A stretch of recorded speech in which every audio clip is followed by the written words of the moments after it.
Ozamis City ug Misamis Occidental ug sa magtanaw kanato karon pinaagi sa Facebook page ug YouTube channel sa UNC. Kumusta mo? Mayong adlaw. Ako si Dazzle Motikson. Kini ang Ozamis Today, pizza size ng bulan sa Enero, New Year 2025.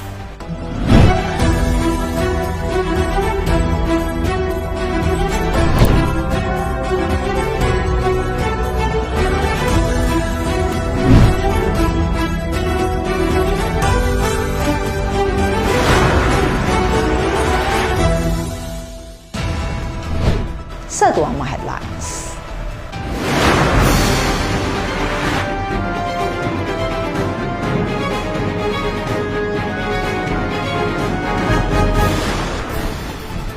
Governor Waminal padayon sa pagsiguro sa dekalidad nga mga programa o serbisyo alang sa mga misamisnon. 34 ka mga infra projects alang sa tuig 2025 sa dakbayan sa Ozamis aprobado na sa konseho.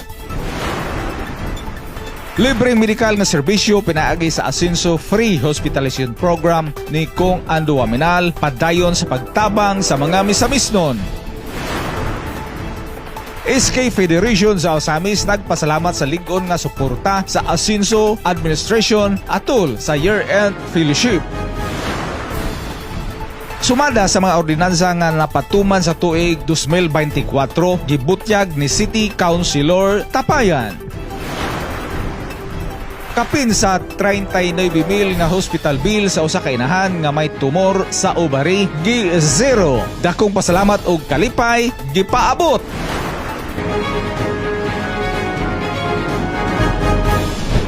Ani ang mga detalye sa Ozamis Today. Governor Waminal padayon sa pagsiguro sa dekalidad ng mga programa o serbisyo alang sa mga misamisnon. Ani ang report.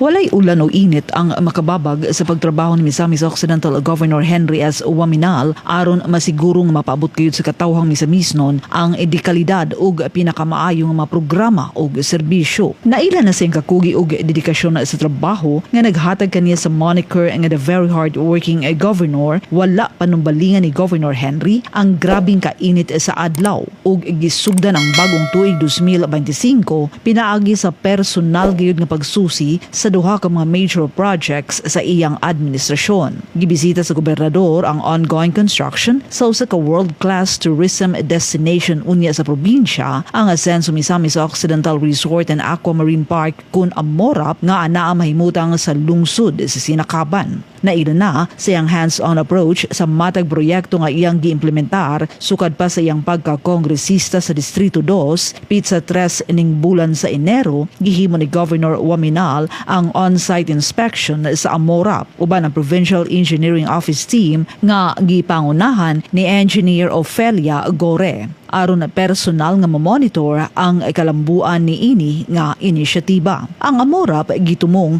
nga maghatag og dugang kalambuan alang sa pag-asenso sa mga misamisnon pinaagi sa mga oportunidad nga mabuksan unya sa turismo ug panginabuhian nga magpauswag sa ekonomiya sa probinsya. Personal usab nga gituan ug gi-inspeksyon sa gobernador ang ongoing construction sa Asenso Misamis Occidental Medical Center sa dakbayan sa Oroquieta aron masuta ang dagan sa proyekto ug masiguro nga masunod ang pinakataas nga standard sa kalidad ug seguridad alang sa usa ka state-of-the-art healthcare facility nga maghatag og dakong kaayuhan sa serbisyong medikal ug magsiguro sa kahimsog sa tanang mga misamisnon. Sa pagkumpleto ni ini nga proyekto, ang Asenso Misamis Occidental Medical Center mauunya ang pinaka-advanced nga sistema sa healthcare sa probinsya nga may pinakataas ug teknolohiya nga medical laboratories, modernong mga pasilidad nga magpauswag sa serbisyo sa mga pasyente